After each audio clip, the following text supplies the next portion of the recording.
gentlemen, boys and girls, children of all ages, welcome to Rubber Sports Show. Alright, I know it's a little late. It's about 4 or 5 days after the fact. My all-in review. I did watch the show. When did I watch the show? Sunday night? Yeah, Sunday night. I finished it. It was an amazing show, don't get me wrong. All the matches were phenomenal. I gave the worst match 3.5. And I have multiple 4-star matches, 2 4 3/4 star matches. So if you follow Rubber Sports Show at all, you know that I do rate matches on a 2 to 5 star scale. I'm working on the best 4-star men's matches of the year, the best 3-star women's matches of the year. That'll be a video beginning of 2019. So yeah, definitely, if you've not seen it, where you been, definitely get it. Fight TV app has it, Pay-Per-View has it, Honor Club has it, New Japan World has it. So yeah, it's out there. If you belong to any of those, you can go to Fight TV app, and it's $40, $39.99. If you're new to professional wrestling and you just want to check it out to see what professional wrestling is all about, get the show. I mean, it's a show produced and done by wrestlers, for wrestlers, by fans, for fans. The guys that put this together, the Bullet Club, Cody, Brandy Rhodes, the Young Bucks, Nick and Matt Jackson, Kenny Omega, Hangman Page, they are wrestling bands. There are wrestlers, but they are wrestling bands. This show overall was amazing. It's one of the best overall, top to bottom, wrestling shows of the year. Do I think it got buzz because it was all in? Because it was wrestlers? A wrestling show put on by wrestlers, for wrestlers, by fans, for fans? Yes. Do I think if Ring of Honor or New Japan Pro Wrestling, who most of these guys came from, or some other indie promotions, would have done a collaboration in Chicago, Labor Day weekend, would it have had the same 10,400 some fan turnout? Would it have broke records? I don't know. Because of, if you've never heard the story, because a fan asked Profile DB, Pro Wrestling Illustrated, Dave Meltzer, can Ring of Honor sell 10,000 tickets? Dave Meltzer's response was, not anytime soon. That was a dare to Cody Rhodes. So Cody went out and said, alright, we'll do it. So they, threw out ideas. There's a Ring of Honor idea, New Japan idea, blah, blah, blah. Finally, the Bullet Club's like, let's just do it ourselves. Let's show us that an indie promotion can do this. It's the most tickets. It's the first time in an indie wrestling promotion has sold more than 10,000 tickets. Our indie wrestling promotion in the United States has sold more than 10,000 tickets besides WWE and WCW since 1993. My guess that would have been like Jim Crockett Productions probably. So yeah, I mean, the craze is out there for professional wrestling. I know as a professional wrestling fan, as I want to watch everything I can right now, I'm just into Progress. I'm into New Japan. I'm into Ring of Honor. I'm into Evolve. I'm into Defiant. I'm into just all these wrestling companies. I watch AAA Mexico, Triple Mania 26 on YouTube. Major League Wrestling is on YouTube. So yeah, definitely, I mean, if you want to check some of that stuff out, Rubber Sports Show, all the way to the bottom, my liked videos. Triple Mania 26. Probably the third biggest wrestling event in the world, beyond WrestleMania and Wrestle Kingdom. Triple Mania is AAA Wrestling's biggest event in Mexico City. You can click on the videos for Major League Wrestling. Some of that's the greatest wrestling ever. A lot of the guys on here are in New Japan, Ring of Honor, Evolve, Progress, Lucha Underground. So yeah, it's just amazing. The people they put together for this show, how big and great this show was compared to what you see on some other fresh wrestling. Don't knock WWE for TV content. Those are writers. This is just wrestlers going, hey, let's put on a show. Let's see what we can do. So we're going to run down this card. For the 2 pre-show matches, the first one was a tag match. And like some of the Bucks said, there's something on this card for everyone. There's a battle royal. There's a tag match. There's some one-on-one matches. There's a four-way women's match. There's title matches. There's a street fight. There's a six-man tag. So anything that you would typically see in wrestling right now, there is a version on this card. SoCal Uncensored versus the Briscoes was the kickoff match. These two teams, Scorpio Sky and Frankie Kazarian, representing SoCal Uncensored versus Briscoes. I mean, we all know how great Mark and Jay Briscoe are from Sandy Fork, Delaware. Them boys. A great match. I gave it 3 3/4 star. Great kickoff. SoCal Uncensored getting the victory, which was pretty cool. Big feud they've had in Ring of Honor. So continuing that feud along. Next, we had the over budget battle royal, which ended up being 19 participants. It was like your typical battle royal. Everybody started outside the ring, got in the ring. You had to be eliminated over the top rope. Some of the participants was Austin Gunn and Billy Gunn, father-son duo. Brandon Cutler, Brian Cage, Bully Ray, Cheeseburger, Chucky T, Colt Cabana, Boom Boom, Chicago's favorite son, Ethan Page, Hurricane Helms, Jimmy Jacobs, Jordy Grace, she is a freaking awesome. Marco Stunt, Moose, Punisher Martinez, Rocky Romero, Flip Gordon, Tommy Dreamer, and Trent Beretta. Flip Gordon was actually dressed as a mock-off of Hurricane Helms, it looked like. So it starts out with Bully Ray putting this masked luchador, through a table. Alright, Bully Ray being Bully Ray.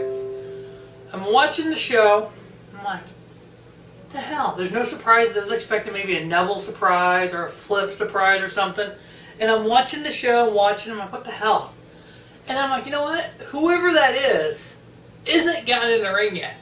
They have not been eliminated. So I'm like, okay, keep an eye on this.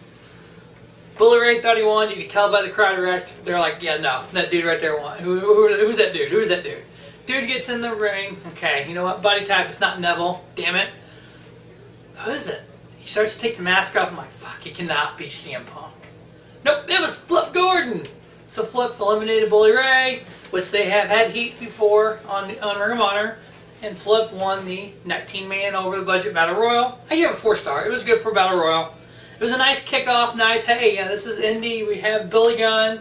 We have Austin Gunn. We have some young guys in here making a name for themselves.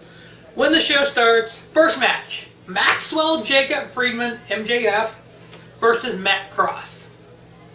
All right, I've watched enough Major League Wrestling. I've watched enough Evolve. Where else has Maxwell Jacob Friedman been? And so I knew who he was. I know he's a pretty good young guy. He's 2 years in the business. Talented. He's got the look. His gimmick's kind of like a Bobby Roode kind of EC3 type of gimmick. More EC3 probably. You know, he's better than everybody else. Versus Matt Cross. Matt Cross is in Lucha Underground. He's Son of Havoc. So yeah, I knew that. So I knew the name Matt Cross, M-Dog, some indie promotions call him. I'm like, okay, he's actually pretty good. He's a smaller guy, powerful, more of a kind of a cruiserweight WWE type. Matt Cross getting the victory, 4-star match. It was a great match. Great match to start off the show. It's like, okay, if this is your beginning match, what is the rest of this card going to look like? Next match, we had Christopher Daniels versus Stephen Amell.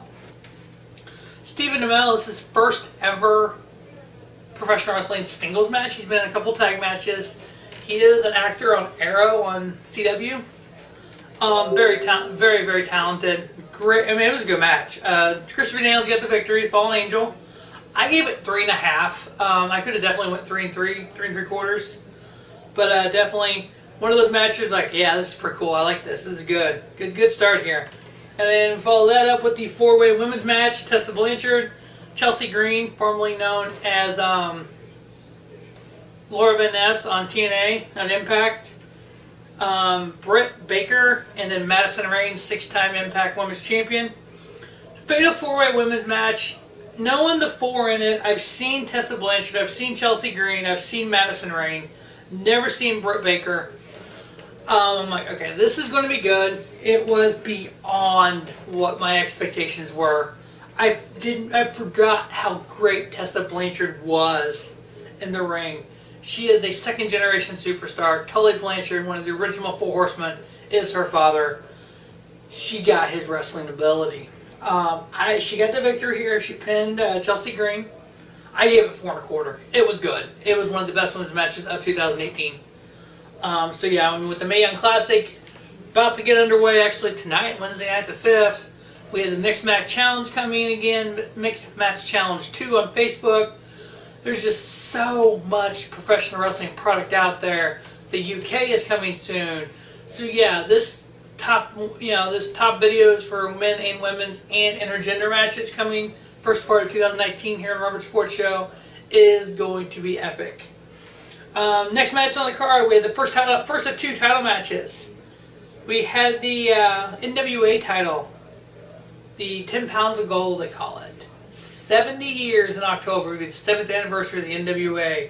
One of the greatest independent wrestling companies that at one time WWE used the NWA. TNA has used the NWA. It has been its own entity. The NWA title is a coveted, just one of those old school titles. We had Nick Aldis defending the title around the world for NWA versus Cody. Second generation, the American Nightmare, the son of the American Dream, who was the son of a plumber. Dusty Rhodes was one of the greatest wrestling minds around when it came to creating things. He created the match known as War Games. He created shows such as Starrcade for Jim Crockett Productions. He was such a visionary, this is what fans want, this is what I'm going to create for the fans.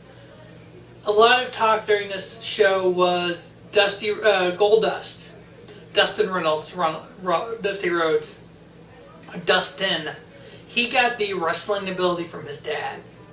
Cody got the brains. He got the ability to see, hey, we need this event. We need this indie style show put on by wrestlers, for wrestlers, by fans, for fans. This is Cody's brainchild.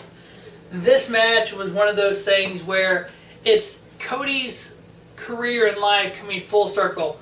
Dusty Rhodes was a 3-time NWA champion. Here Cody is wrestling for the same title his dad did. Cody has made himself as the main eventer since he's went on to New Japan and Ring of Honor versus when he was in WWE. This match, though, it wasn't good to me totally. I gave it 3 3/4. It had some good spots. As we all know, Cody ended up winning. He is, representing NWA. He's NWA champion now. My problem with this match was, yes, I know spots are made to get reaction. There was a spot where he got thrown on the outside, and he hit pretty hard. But you had Earl Hebner in there, so you know Earl Hebner from the Montreal Screwjob and all the history that Earls have with professional wrestling. You're like, okay, is this a swerve? Is this something going on? When you have the referee go like this, that means there's an injury. And the ref did this, and Earl did this. We're like, okay, is this legit? Is what's going on here? I'm like, don't tell me it's a fucking Montreal Screwjob again. Don't tell me it's a Chicago Screwjob here. Diamond Dallas Page, who's a family friend of Cody, came out to check on him. Cody had his head under the ringside table. What the hell's going on? Is it legit? He comes out, he's fucking bleeding. I'm like, so basically, Cody crawled under the table to take a razor blade to cut his forehead. My guess is it didn't bleed fast enough to really have a crimson mask on. So he laid there longer and pushed on it to get it to bleed more, and then resumed the match. That's what it looked like. I was kind of like, oh, turned off by that spot. It would have been 4 4.25 if it wasn't for that spot. That spot, to me, killed the match. Some of you might go, what the hell, dude? It's a 5-star match. What are you talking about? To me, it wasn't. To me, this is what that's how I feel. I hate when there's a dead spot like that. But if he was really hurt, I'd feel horrible for saying this. But the fact that you could tell he bladed himself. He did get the victory. The rest of the match was good. I give it 3 3/4 star. Cody going on to defend the NWA title. NWA has their 7th anniversary show coming in October on the Fight TV network. Next, we had a Chicago street fight. Oh my God. Hangman Page versus the bad boy, Joey Janela. I've seen Joey Janela in Evolve. He's currently the Evolve WWN or Evolve, one of the two champions right now, or was. He is very talented, very kind of, I would say a lot like Hangman Page. So when I first seen this match announced, I'm like, that's going to be good. They changed it to a street fight. Oh yeah. These boys tore the place apart. They tore apart each other. Table spots, ladder spots, chair spots. People, each of them went through tables, running off the freaking ramp, through over this, diving on through tables, through ladders. I mean, they really annihilated each other. It was a really great street fight. I gave it 4.5. Hangman Page getting the victory. But you know what? Remember the name, Joey Janela. You'll see him in the future.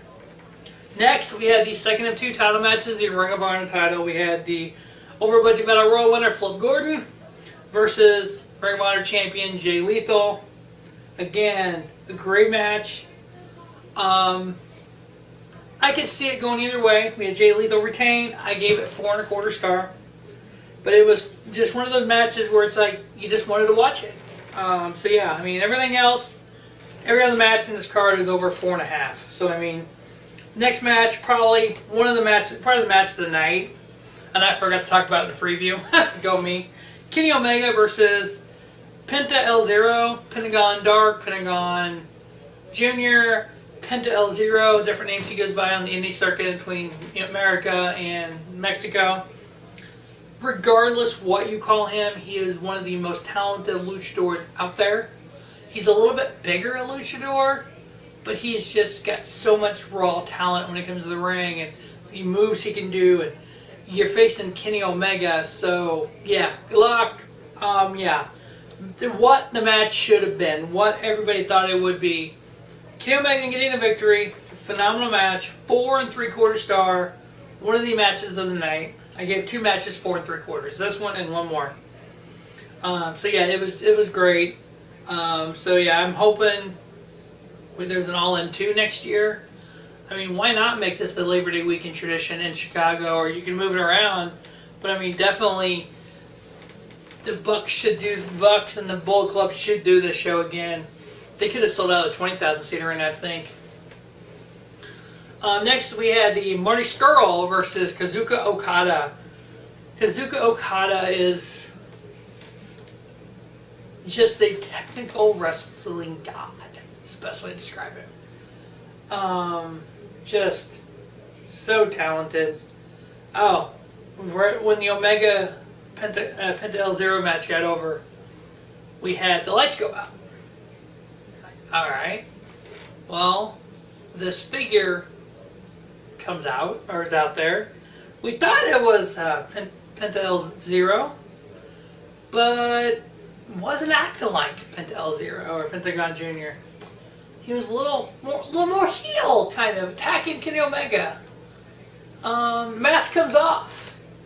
It was the one and only Y2J Chris Jericho attacking Kenny Omega, the IWGP World Heavyweight Champion, after his match. So we all know what that's going to lead to. A 5-star match between Omega and Jericho. Next we had Marty Scurll versus Kazuchika Okada. Marty Scurll, kind of considered a light heavyweight, a cruiserweight, but he's wanting to be a heavyweight. So he's wrestling guys like Okada and going out there and putting on these phenomenal matches. Okada did get the victory. I gave it 4.5. It is one of Marty Scurll's best matches. He had a match with Will Ospreay that was 5-star. So this is one of his best matches of the year. Next we come to the main event, 6-man tag. We had the Golden Elite, which was the Young Bucks, Matt and Nick Jackson, teaming with Kota Ibushi, versus Rey Mysterio Jr., the AAA Mexico World Heavyweight Champion, Phoenix, and then Bandito. A 6-man tag that I gave 4.75 stars to. The Young Bucks and Ibushi won. It was an 11-minute main event. Now, I personally did not have an issue with it only being 11 minutes. Now I know after the show, the Bullet Club came out and apologized to the fans for the main event being so short. It was because of time constraints. They had a 4-hour block to get the show in, and they kind of ran right up to that. I think they had a minute and a half to spare. So they apologized for a 4 3/4 star match that was 11 minutes long with a 6-man tag with 6 of the best flyers in the business to put on a phenomenal match. Okay, thank you for apologizing. I appreciate it. At least it wasn't Halloween Havoc 97. We'll go there. But yeah, I mean, just for them to do that, to them to recognize, hey, we heard this matchup. We're sorry. It's like, oh my god. So yeah, just a phenomenal card. All in. I was all in. Definitely all in. I don't know if it was because of it was wrestlers putting on a wrestling show that why it sold the crowd it did. If it was the card. If it wasn't because it wasn't associated with any organization. Which we know Major League Wrestling had some guys in here. Ring of Honor. New Japan Pro Wrestling, AAA. They all have contracts with those companies. You know those companies had to sign off on their talent going to this indie wrestling show. Is there a place for independent wrestling and professional wrestling in 2018? Fuck yes. You can look at the streaming sites, but streaming services alone. Progress Wrestling, New Japan Pro Wrestling, Revolution Pro Wrestling, Rev Pro out of the UK, Defiant, Evolve, WWE, I mean, besides WWE and NXT, you have all these accessibility to watch all this wrestling. Major League Wrestling's on YouTube. Defiant Wrestling is going to have a YouTube show at the end of the year. Weekly show. So there's so many avenues to go out and watch professional wrestling. If you've never seen Progress Wrestling, check it out. Look on the Fight TV app. You're going to see different Evolve shows on there. Different Shine, which is a women's professional wrestling company. And all this availability to watch this professional wrestling. And you can get the New Japan show on, sometimes you can see it on YouTube, but definitely New Japan Pro Wrestling, the New Japan World. Progress is out there. I mean, I was in the middle of watching Progress Wrestling before I did these videos today. So yeah, I mean, check it all out. Check out Robert Sports Show. In 2019, I'm going to try to, every time a new show, like Progress Chapter whatever gets, it pretty much gets uploaded on their website about a week after the event. I'm going to try reviewing some of those. So yeah, definitely it's accessible. Reach out to it. Enjoy it. More shows like this would be great. It's going to wrap up the All In review. Thanks for watching Robert Sports Show. As always, don't just have a great day. Have a spiffy day. Robert Sports Show, your YouTube leader in sports channel content.